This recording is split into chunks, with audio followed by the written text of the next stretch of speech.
जय हिंद दोस्तों। आइए देखते हैं प्राचीन भारत का इतिहास। ठीक है, इसमें ऐसे क्वेश्चन हैं जो अब तक के जो भी प्रीवियस एग्जाम हुए हैं, जैसे कि रेलवे का हो गया, एसएससी का हो गया, बिहार एसएससी का हो गया, या बिहार दरोगा का हो गया, ये कहीं ना कहीं ये सारे आए हुए क्वेश्चन हैं। ठीक है, और इस क्वेश्चन का कलेक्शन भी किया गया है एनसीईआरटी और एससीईआरटी बुक के आधार पर इसका आंसर तैयार किया गया, जबकि क्वेश्चन क्या है, किसी ना किसी प्रीवियस ईयर का है। ये जो प्लेटफॉर्म की बुक आती है उसी बुक से लिया गया है। आइए देखते हैं क्वेश्चन नंबर 1। जैन धर्म के अंतिम तीर्थकर महावीर की मृत्यु कहाँ हुई थी? तो जैन धर्म की पूछ रहा है अंतिमवें तीर्थकर। जैन धर्म में कुल 24 तीर्थकर होते हैं, जिसमें अंतिम महावीर जैन होते हैं। इनकी मृत्यु कहाँ हुई थी? तो पावापुरी में हुई थी। भगवान बुद्ध का जन्म लुम्बिनी में हुआ। लुम्बिनी का है तो ये लुम्बिनी पड़ता है नेपाल में। जब गौतम बुद्ध की माता जी अपने ससुराल जा रही, सॉरी अपने मायके जा रही थी, तो रास्ते में जंगल पड़ता है लुम्बिनी। उसी जंगल में उनके प्रसव में पीड़ा हुई और उनका क्या हुआ? गौतम बुद्ध का जन्म हुआ। बिंबिसार किस वंश का राजा था? बिंबिसार किस वंश का राजा था? तो ये हर्यक वंश का राजा था। बिंबिसार किस वंश से हो जाएगा? तो ये हो जाएगा हर्यक वंश से। जातक पवित्र ग्रंथ है, तो ये हो जाता है बौद्ध धर्म से।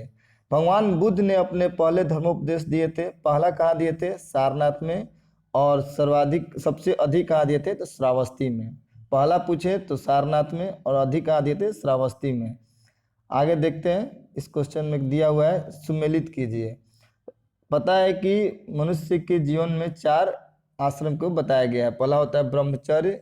मनुष्य को अपने जीवन में 4 चरणों से होकर गुजरना चाहिए, जिसमें क्या होता है? ब्रह्मचर्य, गृहस्थ, वानप्रस्थ और सन्यास। सबसे इम्पोर्टेंट कौन सा होता है? गृहस्थ होता है। ब्रह्मचर्य का पालन कब से कब करना चाहिए? मनुष्य के जन्म से लेकर 25 वर्ष तक अपना जीवन ब्रह्मचर्य के समान व्यतीत करना चाहिए। और 25 वर्ष जैसे ही पूरा हो जाए तो 25 वर्ष से लेकर 50 वर्ष तक मनुष्य को गृहस्थ जीवन में यानी शादीशुदा होकर जीवन यापन करना चाहिए। उसके बाद वानप्रस्थ हो जाता है 50 से 75। और संन्यास कब ले लेना चाहिए? 75 से 100 वर्ष तक संन्यास लेके जंगल में चले जाना चाहिए, या पूजा पाठ में व्यक्त हो जाना चाहिए। हड़प्पा स्थल किस नदी के तट पर अवस्थित है? स्थल का नाम क्या है? हड़प्पा स्थल। तो हो जाता है रावी नदी के तट पर। गौतम बुद्ध के संवादों की भाषा। गौतम बुद्ध का पूछे तो पाली, और महावीर जैन का पूछे तो प्राकृत। आगे देखते हैं, दिया हुआ एक तरफ सिंधु स्थल है और दूसरा स्थान कौन सा कहाँ पे है? जैसे लोथल। लोथल कहाँ हो जाता है? गुजरात में। लोथल एक बंदरगाह था। रोपड़। रोपड़ कहाँ हो जाएगा? ये हो जाएगा पंजाब में। राखीगढ़ी चल जाइए हरियाणा में। और कालीबंगा राजस्थान में। आगे देखते हैं, निम्न में से कौन से कथन सही है? इसमें पूछा है कौन सा कथन इसमें सही है। 326 ईसा पूर्व में सिकंदर ने भारत पर आक्रमण किया। बिल्कुल, सिकंदर भारत पर जब आक्रमण किया उस समय घनानंद का शासन था। कब किया था? तो 326 ईसा पूर्व में। घनानंद ने इसका क्या किया था? जोरदार विरोध किया था और संघर्ष किया था। आगे देखते हैं, आमी तक्षशिला का राजा ने सिकंदर और उसकी सेना का स्वागत किया। ये भी सही है। सिकंदर की मृत्यु 332 ईसा पूर्व में। जबकि सिकंदर की मृत्यु कब हुआ था? तो सिकंदर का मृत्यु हुआ था 332 नहीं 323 में हुआ था। कब हुआ था? 323 में। कहाँ पे हुआ था? बेबीलोन में। इस प्रकार पहला और दूसरा से हो जाता है, तीसरा इसका गलत हो जाता है। प्राचीन राज्य अवंती। अवंती की राजधानी कहाँ थी? तो उज्जैन। अवंती की राजधानी कहाँ पड़ती है? तो उज्जैन में। आगे देखते हैं, एक तरफ क्षेत्र दिया हुआ है, दूसरा दिया हुआ है कि पुरा स्थल। कौन सा पुरा स्थल कहाँ पे पड़ता है? सिंधु। सिंध हो जाएगा कहाँ पे? ये हो जाएगा कोट दीजी। उसके बाद है पश्चिम पंजाब। पश्चिम पंजाब हो जाएगा सराय खेला। और दक्षिणी बलूचिस्तान। दक्षिणी बलूचिस्तान हो जाएगा बालाकोट। और हरियाणा हो जाएगा राखीगढ़ी। हरियाणा कहाँ हो जाएगा? राखीगढ़ी। कहीं कहीं रोपड़। रोपड़ हो जाएगा पंजाब। निम्न में से कौन जैनियों के 23वें तीर्थकर थे? जैन में टोटल कितने हुए? 24। 24वें महावीर जैन हुए और 23वें पार्श्वनाथ। आगे देखते हैं, भगवान बुद्ध को ज्ञान की प्राप्ति। इनको ज्ञान की प्राप्ति कहाँ हुआ था? बोध गया में। भारत में पशुपालन एवं कृषि के प्राचीनतम साक्ष्य। पशुपालन और कृषि के साक्ष्य मेहरगढ़ से। भगवान बुद्ध के महापरिनिर्वाण के बाद पहली बौद्ध संगति कहाँ हुई थी? ये राजगीर में हुई थी पहली बौद्ध संगति। गायत्री मंत्र की रचना किसने की? तो गायत्री मंत्र किसके द्वारा? विश्वामित्र के द्वारा लिखा गया था, जो सावित्री देवी को क्या है? देवता को समर्पित है। सिंधु घाटी सभ्यता से प्राप्त पशुपति शिल्प पर किस जानवर का अंकन नहीं है? तो हाथी का है, गेंडा का है, बाघ का है, जबकि गाय का नहीं है। एक तरफ महाजनपद दिया हुआ है, कालांतर में 16 महाजनपद होते हैं और उस महाजनपदों की क्या थी? अपनी अपनी राजधानी थी। अंग की राजधानी कहाँ था? अंग का हो जाता है चंपा। काशी पड़ता है कहाँ पे? बनारस में, यानी काशी की राजधानी वाराणसी। कौशल का श्रावस्ती और वत्स का कौशाम्बी। ये 16 जनपद को याद रखिए, क्योंकि 16 जनपद की राजधानी मिलाने के लिए कई बार कई एग्जामों में क्वेश्चन देखने को मिला है। एक तरफ वेदांग है, दूसरी तरफ विषय। हर वेदांग में कोई ना कोई विषय होता था, उसको उस विषय से क्या करना है? यहाँ मिलान करना है। कल्प में क्या था? तो यज्ञ का संपादन। निरुक्त में क्या होता है? शब्दों की व्युत्पत्ति। छंद क्या होता है? मंत्र से। और शिक्षा हो जाएगा शुद्ध उच्चारण से। आगे देखते हैं क्वेश्चन नंबर 21 दिया हुआ है। हिस्टोरिका नामक प्रसिद्ध रचना, ठीक है, जो हम लोग बुक पढ़ते हैं इतिहास की, उसका क्या होता है? हिस्टोरिका। इसका दिया हुआ है कि प्रसिद्ध रचना किसके द्वारा किया गया था हिस्टोरिका का? तो ये हो जाएगा हेरोडोटस के द्वारा। इसे फादर ऑफ हिस्ट्री भी कहा जाता है। गंगेकोंड घोलपुरम का निर्माण करता कौन है? तो हो जाएगा राजेंद्र प्रथम। यज्ञ की देख रेख कौन करता था? तो ब्राह्मणों का काम क्या था? यज्ञ की देख रेख करना और यज्ञ का संपादन कराना। निम्नलिखित में से कौन सी मत्स्य महाजनपद की राजधानी थी? मत्स्य का क्या हो जाएगा? विराटनगर। मत्स्य महाजनपद की राजधानी विराटनगर। लोथल पंजाब में पड़ता था। ये किस नदी के किनारे? तो भोगवा नदी के किनारे। नेचुरल हिस्ट्री किसके द्वारा लिखा गया था? नेचुरल हिस्ट्री लिखा गया था पालिनी के द्वारा। आगे देखते हैं क्वेश्चन नंबर 27। पॉलिशदार पाषाण उपकरण किस युग की विशेषता है? तो हो जाता है नवपाषाण काल की विशेषता है।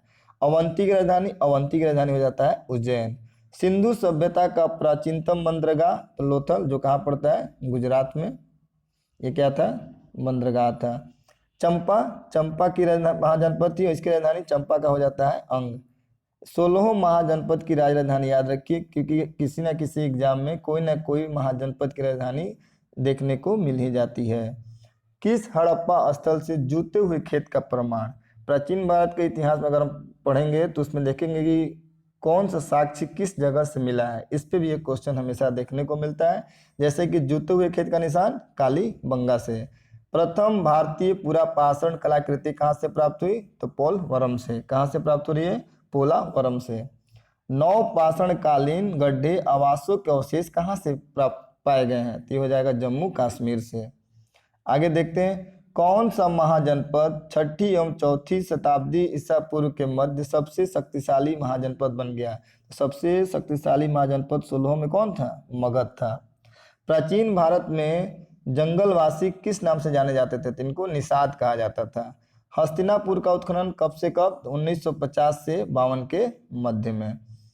निम्न में से कौन सी वस्तु हड़प्पा स्थल से प्राप्त नहीं हुई है? तो इस सूती वस्त्र जो क्या है? हड़प्पा स्थल से प्राप्त नहीं हुआ है। निम्न में से कौन प्रसिद्ध बौद्ध धर्म के महान संरक्षक थे? इसमें पूछा है कि बौद्ध धर्म के कौन कौन से जो राजा थे, संरक्षक थे। अशोक था, जो क्योंकि अपने पुत्र महेंद्र कौर और पुत्री संघमित्रा को श्रीलंका में भेजा था बौद्ध धर्म के प्रचार के लिए। कनिष्क भी था। चंद्रगुप्त मौर्य महान शासक हुए जो जैन धर्म को अपनाते थे, और इनकी मृत्यु भी क्या होती है? जैन धर्म को संलेखना विधि से। संलेखना विधि वैसी विधि होती है जिसमें क्या किया जाता है? अपने आप को किसी सुनसान जगह पे, जंगल में या पहाड़ों के बीच अपने आप को छुपा लिया जाता है और अन्न पानी छोड़ दिया जाता है और धीरे धीरे इस शरीर का त्याग कर दिया जाता है। इसी विधि द्वारा चंद्रगुप्त मौर्य ने अपने शरीर का त्याग किया था श्रवणबेल गोला में।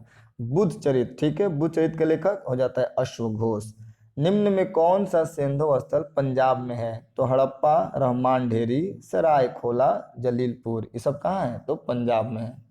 आगे देखते हैं पाषाण युग में काटने के लिए सामान्यतः प्रयुक्त उपकरण को कहा जाता था? क्या कहा जाता था? गैडासा। गुप्त काल के प्रसिद्ध गणितज्ञ तो कौन थे? आर्यभट्ट। गुप्त काल के गणितज्ञ कौन थे? आर्यभट्ट।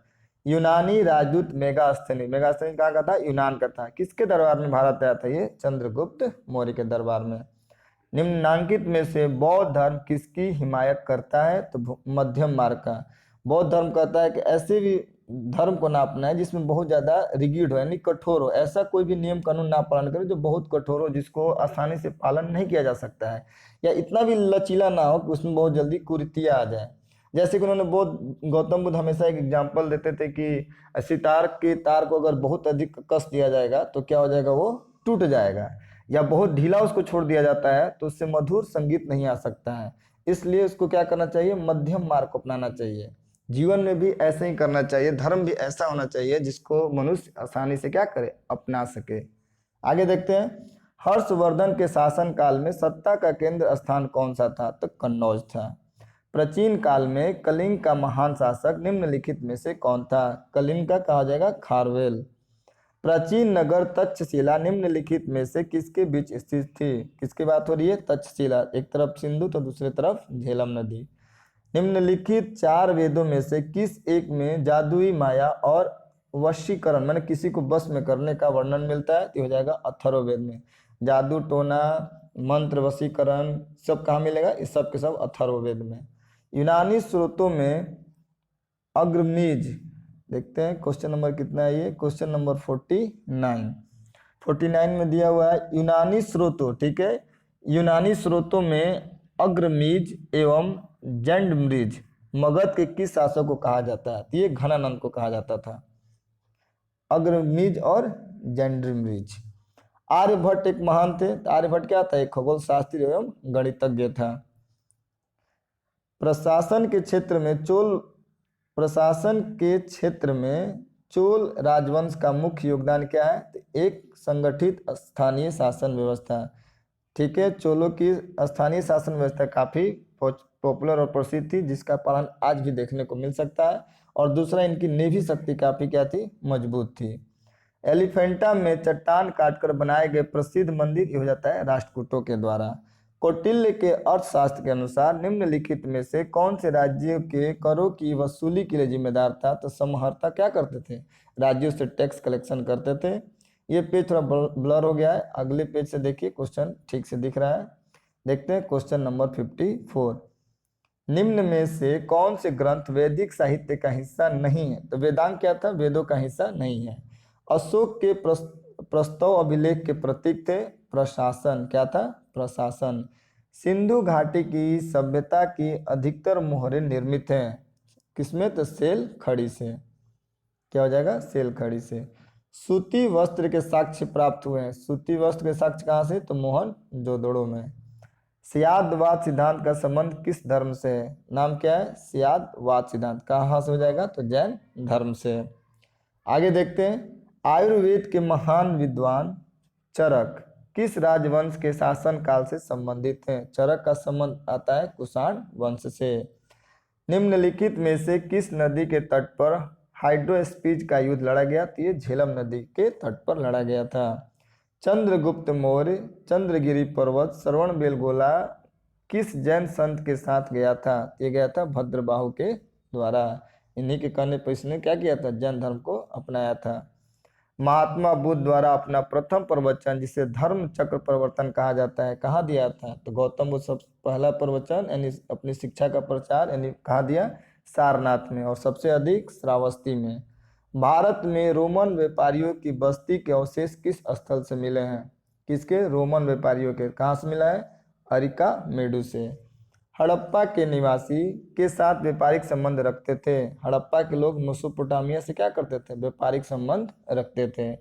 आयुर्वेद के महान विद्वान चरक, चरक का नाम काफी फेमस है, किसके शासनकाल से संबंधित है, चरक का नाम आता है कनिष्क के साथ, कनिष्क के राजदरबार में चरक रहते थे। राजपूत काल में समाज में किस नवीन जाति का उदय हुआ, तो कायस्थों का क्या हुआ, उदय हुआ। अंतिम मौर्य शासक कौन था, तो बृहदर्थ क्या थे, अंतिम मौर्य शासक थे। हड़प्पा के लोग किस धातु का उपयोग नहीं जानते थे, हड़प्पा के समय में क्या हुआ, लोहे की खोज नहीं हुआ है। लोहा खोज कब होता है, उत्तर वैदिक काल में, तब क्या होता है, क्रांति से आती है, जंगल का कटाई होता है और कृषि की कार्य भी तेजी से शुरू हो जाता है। तंजौर के राजेश्वर मंदिर का निर्माण किसके द्वारा कराया गया था, राजेश्वर मंदिर किसके द्वारा, तो राजा प्रथम के द्वारा। राजेश्वर मंदिर को बृहदेश्वर का मंदिर भी कहा जाता है। राजा प्रथम ये चोल वंश के महानतम शासक थे। ये जो मंदिर बना था किस शैली में, तो ये द्रविड़ मंदिर में विकसित है। भारत में मंदिर निर्माण की 3 पद्धतियाँ विकसित है, जिसमें पहला आता है नागर शैली, दूसरा बैसर शैली और तीसरा जाता है द्रविड़ शैली। आगे देखते हैं क्वेश्चन नंबर 70। ड्रेकॉन के कानून किस सभ्यता से संबंधित है, तो हो जाता है ग्रीस यानी यूनान से। हड़प्पा के किस स्थल से जलाशय के प्रमाण मिले हैं, तो हड़प्पा के जलाशय के प्रमाण धोलावीरा से मिला है। कहाँ से मिला है, धोलावीरा से। आगे देखते हैं क्वेश्चन नंबर 72। प्राचीन नालंदा विश्वविद्यालय के संस्थापक कौन था, तो प्राचीन नालंदा विश्वविद्यालय का संस्थापक कुमार गुप्त था, जो गुप्त वंश का शासक था। चाणक्य को इस नाम से भी जाना जाता है, चाणक्य को विष्णुगुप्त के नाम से जाना जाता है। और चाणक्य, विष्णुगुप्त और एक उनका नाम था विशाखा दत्त। सॉरी, देख लीजिए, चाणक्य का 3 नाम था, एक था चाणक्य हो गया, एक कौटिल्य पंडित और तीसरा विष्णुगुप्त। आगे देखते हैं भारतीय सम्राट हर्षवर्धन की जीवनी हर्षचरित किसने लिखा, तो हर्षचरित वान भट्ट के द्वारा लिखा गया। गुप्तकालीन प्रथम गणितज्ञ और खगोल शास्त्री कौन थे, तो आर्यभट्ट। लीलावती, भास्कर की लीलावती किस विषय का मानक मूल पाठ है, तो ये गणित का है। काफी इंपॉर्टेंट क्वेश्चन है ये क्वेश्चन, बिहार दरोगा में प्रीवियस ईयर में आया हुआ क्वेश्चन है। आगे देखते हैं इनमें से किसने पहली बार यह व्याख्या की थी कि पृथ्वी के अपनी धुरी पर घूमने के कारण प्रतिदिन सूर्योदय एवं सूर्यास्त होता है, ये आर्यभट्ट के द्वारा बताया गया था। अशोक के शिलालेख को सर्वप्रथम 1837 ईस्वी में किसने पढ़ा, तो ये जेम्स प्रिंसेप के द्वारा पढ़ा गया था। आगे देखते हैं क्वेश्चन नंबर 79। इनमें से कौन सी रचना हर्षवर्धन की नहीं है, तो हर्षचरित ये वान भट्ट के द्वारा लिखा गया था। महावीर का जन्म 540 ईसा पूर्व में होता है। संग्रहिता, संग्रहित का अर्थ होता है कोषाध्यक्ष। क्या होता है, कोषाध्यक्ष। रुद्र दामन से संबंधित कौन सा अभिलेख है, तो जूनागढ़ अभिलेख का संबंध किससे होता है, रुद्र दामन से। चतुर्थ बौद्ध संगति किसके शासनकाल में हुई, तो कनिष्क के समय में होता है चौथी बौद्ध संगति। जैन धर्म के 23वें हो जाएंगे पसर्वनाथ और 24वें हो जाते हैं महावीर जैन। निम्नलिखित में से कौन तीसरे जैन तीर्थकर थे, तो संभवनाथ क्या हो जाएंगे, तीसरे जैन तीर्थकर हो जाते हैं। कनिष्क के शासन काल में बौद्ध संगति का आयोजन हुआ था, कनिष्क के समय में कहाँ हुआ था, तो कश्मीर में, जो चौथी बौद्ध संगति थी। आगे देखते हैं काककोट राजवंश का संबंध निम्नलिखित में से किस इतिहास से था, तो हो जाता है जम्मू कश्मीर से। आगे देखते हैं क्वेश्चन नंबर 88। निम्नलिखित में से कौन मानव जीवन के सभी दुखों के नाश के लिए अष्टांगिक मार्ग की सलाह दी, अष्टांगिक मार्ग गौतम बुद्ध के द्वारा। निम्नलिखित गुप्त शासकों में से किसने अश्वमेध यज्ञ संपादित किया, अश्वमेध यज्ञ समुद्रगुप्त के द्वारा किया जाता है। अश्वमेध यज्ञ ऐसा यज्ञ होता है जिस राजा को लगता था कि उसने पूरी दुनिया को जीत लिया है, या उसका जो क्षेत्र है अब जो उसको कोई क्षेत्र नहीं बचा है जीतने के लिए, तो अश्वमेध यज्ञ कराया जाता था। और क्या किया जाता, अश्व माने घोड़ा, घोड़ा को छोड़ा जाता था और घोड़ा जिस जिस क्षेत्र से घूम के जाता था वो क्षेत्र उस राजा को हो जाता था। अगर इस घोड़े को कोई रोकता था तो इसका मतलब ये होता था कि आपने उस राजा को, जो राजा अश्वमेध यज्ञ करा रहे हैं, उसके बल को चुनौती देते हैं, और फिर उससे युद्ध किया जाता था और युद्ध करके फिर घोड़ा छुड़ा लिया जाता था और उस राज्य को अपने क्षेत्र में मिला लिया जाता था। विक्रम संवत किस गुप्त शासक ने आरंभ किया था, तो चंद्रगुप्त द्वितीय ने। निम्नलिखित में से कनिष्क की राजधानी कौन सी थी, तो कनिष्क की राजधानी फिरोजपुर, पेशावर। निम्नांकित किस स्थल पर स्थित स्तूप अवशेषों से अशोक की प्रस्तर पर अद्वितीय प्रतिमा प्राप्त हुई जिस पर उसका नाम उत्कीर्ण है, ये कंगनहल्ली में। निम्नलिखित में से मगध साम्राज्य का कौन सा शहर गंगा, सोन और गंडक के संगम पर बसा था, तो उसकी राजधानी पाटलिपुत्र। निम्नलिखित में से किस शिलालेख में अशोक का नाम उल्लेखित है, किसमें, तो अशोक का नाम मास्की अभिलेख में। लौरिया आर्यराज क्या है, तो ये स्तंभ लेख है। हर्षवर्धन के साम्राज्य की राजधानी थी हर्षवर्धन कहाँ, कन्नौज। किस मौर्य स्तंभ के शीर्ष पर एक विशाल हाथी की स्थापित है, तो हो जाएगा संकिसा स्तंभ पर। हाथी का क्या है, फिगर है, चाहे बोलते हैं मूर्ति है। आगे देखते हैं क्वेश्चन नंबर 98। सांची स्तूप मूल रूप से किस मौर्य शासक ने बनवाया था, तो अशोक के द्वारा बनवाया गया था। कौन से चीनी यात्री चंद्रगुप्त द्वितीय के समय भारत आया था, तो फाहियान। निम्नलिखित में से कौन मुद्रा राक्षस की रचनाकार है, तो विशाखा दत्त। विशाखा दत्त द्वारा क्या लिखा गया था, मुद्रा राक्षस। जैन धर्म के 23वें, ये भी काफ़ी इंपॉर्टेंट क्वेश्चन है। 24वां सबको याद रहता है इसलिए बार बार 23वां पूछता है। 23वां कौन जाएंगे? पार्श्वनाथ। बौद्ध धर्म में उपदेश देने हेतु तो किस भाषा का प्रयोग किया है? अगर बौद्ध धर्म आए तो पाली, जैन धर्म आए तो प्राकृत। याद रखें, बौद्ध धर्म तो पाली और जैन धर्म तो प्राकृत। आगे देखते हैं, राजा भोज निम्नलिखित में से किस राजवंश से संबंधित थे? तो ये परमार वंश से संबंधित है। वही कहावत, कहाँ राजा भोज कहाँ गंगुतेली, तो कहाँ के थे राजा भोज? परमार।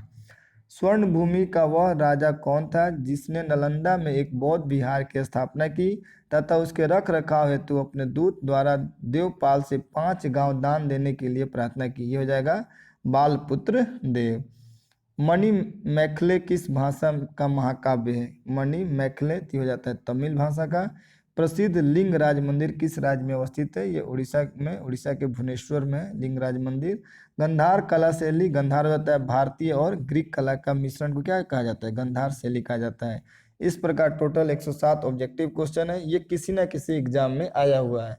अगर हमारे पढ़ाने के क्रम में आपको किसी क्वेश्चन के आंसर पर डाउट हो तो आप इससे यहाँ से उस आंसर को क्या कर सकते हैं? मिलाकर देख सकते हैं गलत है या सही। आप पढ़ाई कहीं से कीजिए, ऑब्जेक्टिव क्वेश्चन बनाने का यही फायदा होता है कि पता चलता है कि आपके अपने कंसेप्ट कितने क्लियर हैं।